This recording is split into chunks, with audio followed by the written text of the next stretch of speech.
Welcome to Literary Insights.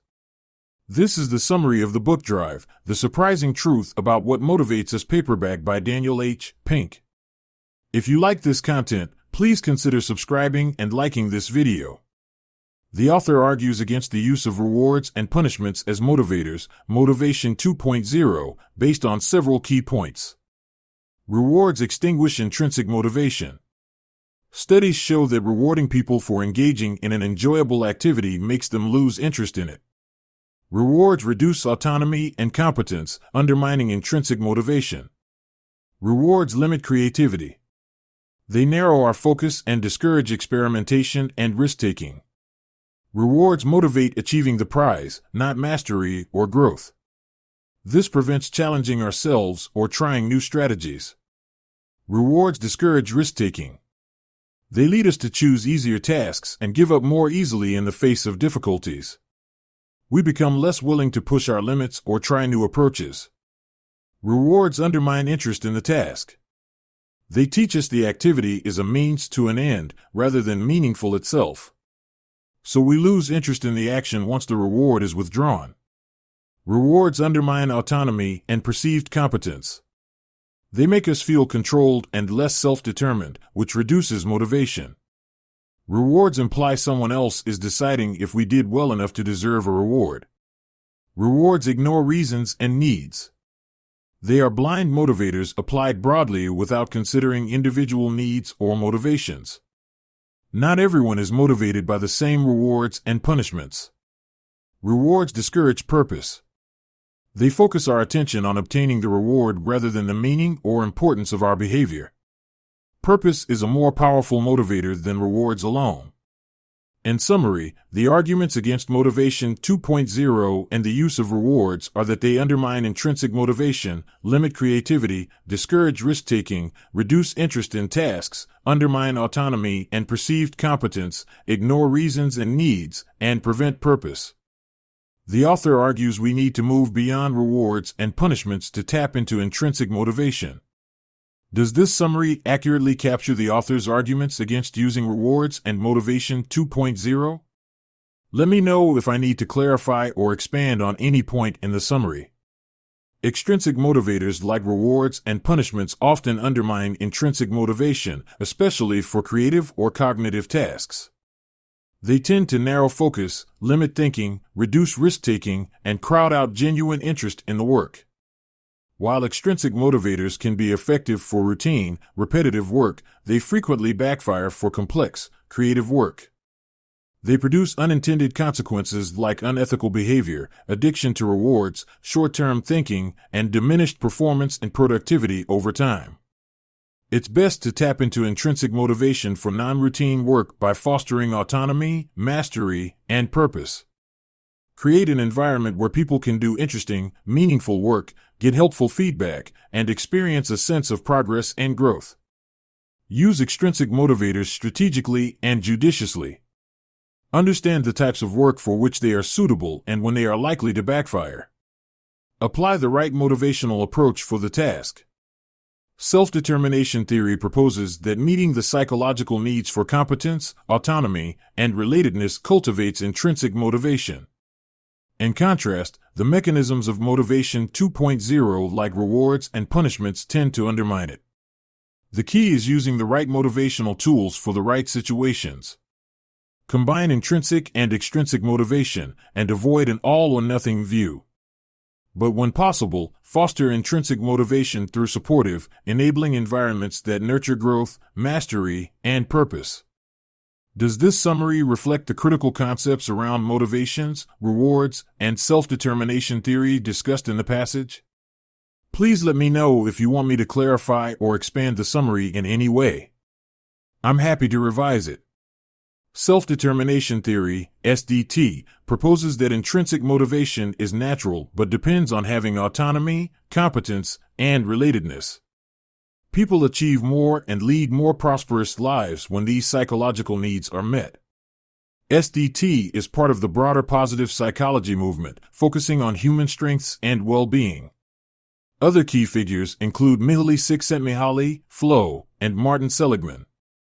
According to SDT, rewards and control can undermine intrinsic motivation.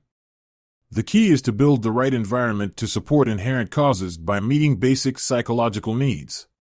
This leads to greater motivation, productivity, and happiness. Douglas McGregor proposed Theory X and Theory Y. Theory X assumes people dislike work and avoid responsibility. Theory Y assumes people seek responsibility under the right conditions. McGregor argued Theory Y is more accurate and leads to better results.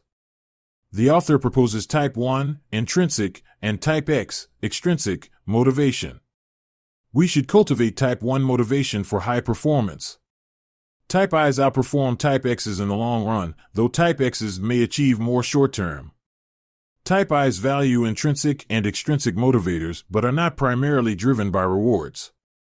Jeff Gunther, CEO of Medius, allowed complete autonomy, RO. Productivity rose and stress declined. Gunther says management should enable people, not control them. Talent needs autonomy. For creative people, work is the motivation, not rewards or perceptions. Studies show even babies explore and learn intrinsically. Overjustification effect, rewarding intrinsic motivation reduces that motivation. Giving autonomy increases inherent motivation, satisfaction, productivity, and well-being. Motivation 3.0 should rely less on controls and more on autonomy, mastery, and purpose. This improves well-being, performance, and productivity. 20% time gives engineers autonomy to work on chosen projects, boosting creativity and innovation. Pioneered by 3M, it led to Post-it notes. Google's 20% time led to Gmail, Google News, Google Talk. Though risky, it motivates, reduces turnover, and spurs innovation. Autonomy over task, time, technique, and team is critical. Lack of autonomy and decision latitude reduces job satisfaction. Billable hours treat time as input-output, sapping motivation and focusing on maximizing hours over solving problems. Autonomy and flexibility are crucial for creative work. Keep employees on their toes. Give more autonomy over how they work. Billable hours and close monitoring are demotivating. In results-only environments, employees work freely to achieve results and increase motivation, satisfaction, and performance. Autonomy over technique, as in Zappos flexible call handling, does the same. Homeshore customer service reps, with the freedom to work from home, tend to be more productive and educated. Giving employees autonomy over choosing teams and projects also spurs motivation and innovation. But this requires company faith in employees and tolerance for uncertainty. Giving employees some autonomy over who they work with and what they do can increase motivation and engagement. Whole Foods and WL. Gore empower employees to choose teams and leaders. Strict control and micromanagement sap motivation, while autonomy breeds creativity and better performance. Compliance produces adequate work, but engagement and mastery are needed for complex, cognitive tasks. Mihaly Csikszentmihalyi questioned how to find purpose and meaning in life after witnessing World War II as a child in Hungary. He studied flow optimal experiences where challenges match skills. Flow occurs when people pursue challenges at the edge of their abilities with clear goals and immediate feedback. It leads to a loss of self-consciousness and distortion of time. Flow boosts creativity, engagement, and performance. Mastery requires embracing challenges, deliberate practice, and a growth mindset. It's a lifelong journey, not a destination. Grit and perseverance matter more than talent. Lack of flow and purpose can damage well-being. Purpose provides motivation and meaning in life. It's an evolutionary drive to do something beyond ourselves. Purpose motive and purpose maximization are emerging in companies and motivated individuals. Demographic trends show baby boomers and Generation Y seek purpose and meaning over money. If employers don't provide it, people will find their purpose-driven ventures.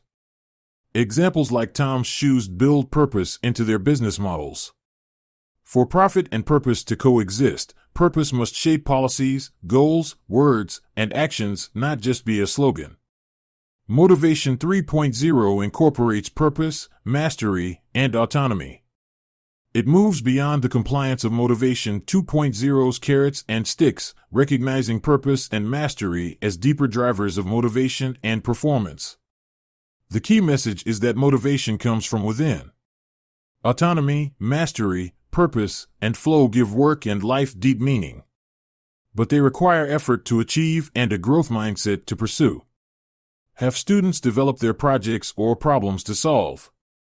This builds intrinsic motivation and mastery. Let them share their learning with the class. Have students create their report cards to assess progress. Compare with the teacher's report. This helps focus on learning, not just grades.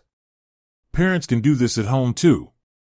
Give an allowance separate from chores. An allowance teaches financial responsibility. Chores teach teamwork. Combining them turns duties into a financial transaction. Offer specific, meaningful praise. Say what the student did well instead of just good job. Praise effort and strategy, not ability. This encourages growth over external rewards. Grade less and comment more. Comments focus on mastery, not grades. They give students actionable feedback to improve. Limit grading to avoid damaging motivation. Let students redo assignments to demonstrate mastery.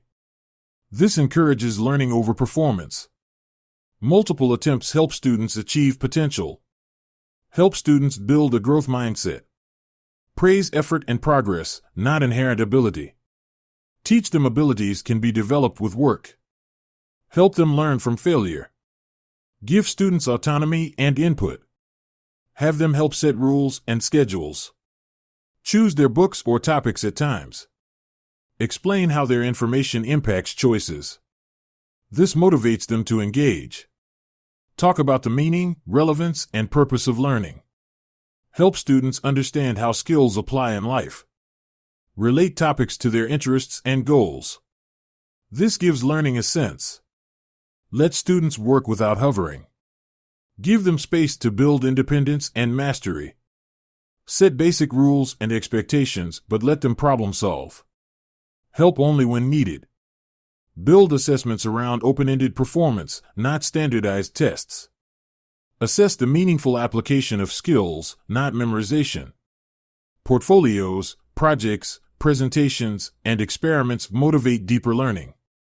The key message is that learning's motivation, mastery, and purpose depend on adult support and input. Giving students autonomy, focusing on growth, providing meaningful feedback, and helping them understand the meaning of their learning are the pillars of developing motivated and successful students. The original human motivation system centered on biological needs and rewards/punishments, Motivation 1.0. An updated system, Motivation 2.0, focused on tips and discipline to drive behavior. But this is outdated for today's conceptual economy. We need a new system, Motivation 3.0, focused on intrinsic factors, autonomy, mastery, and purpose. Carrots and sticks, rewards and punishment, often don't work and can have unintended consequences. They can reduce intrinsic motivation. Rewards for inherently interesting work can diminish passion for it. They can reduce performance. For jobs requiring creativity, rewards narrow focus and reduce risk-taking. They can crush creativity. Financial incentives can narrow the options we consider and make us more closed-minded. They can crowd out good behavior. Rewards for A can reduce interest in B, so people may not do B when the rewards end. They can become addictive. We become dependent on rewards and lose interest in the work itself. They can encourage cheating, shortcuts, and unethical behavior. People may focus on getting the reward rather than doing quality work. They can discourage risk-taking. People may avoid complex tasks with uncertain performance in favor of more manageable tasks with assured rewards. However, rewards work for routine, repetitive tasks with little intrinsic motivation or creativity required. They are also better if people understand their rationale, acknowledge the boring aspects of tasks, and still feel autonomous. Non-contingent rewards given after a task can also provide useful feedback. Type 1 behavior is driven by intrinsic motivation and a sense of purpose. Extrinsic factors like rewards and punishment drive Type X behavior. Cultivating Type 1 behavior leads to more inspiration, creativity, and better performance. The three elements of Type 1 behavior are: autonomy, the desire to self-direct our lives; mastery, the urge to get better at skills that matter; purpose, the desire to contribute to meaningful objectives and advance a worthy cause. To cultivate Type 1 behavior, companies should minimize micromanagement and controls, provide flexibility and choice, support self-management, offer mentorship and learning goals, connect work to a larger purpose, and measure purpose as well as profits. The ultimate aim is to help people experience autonomy, mastery, and purpose. Intrinsic motivation from autonomy, mastery, and purpose tends to be more powerful and effective than extrinsic motivation from rewards and incentives. However, extrinsic rewards have their place and can be compatible with intrinsic motivation when used judiciously. They balance intrinsic and extrinsic motivations to optimize motivation, especially for creative or meaningful work. Autonomy, or having discretion and control over one's work, leads to greater happiness, productivity, and less stress. Mastery, or the urge to improve at meaningful work, fosters a growth mindset and passion. Purpose, or contributing to something greater than oneself, provides meaning. These intrinsic motivations drive Type 1 behavior. In contrast, Type X behavior arises from extrinsic motivations like money, status, and image. While Type X behavior has its benefits in some contexts, it is often associated with more selfish, competitive, and aggressive cultures that can undermine well-being and performance. Overuse of extrinsic rewards and incentives can backfire by reducing intrinsic motivation, especially for exciting tasks. They narrow focus, limit creativity, encourage short-term thinking, promote cheating, and become addictive. However, extrinsic rewards may provide helpful information and enhance progress when used carefully and in moderation. The most successful leaders and organizations cultivate intrinsic motivations, but also balance these with select extrinsic incentives.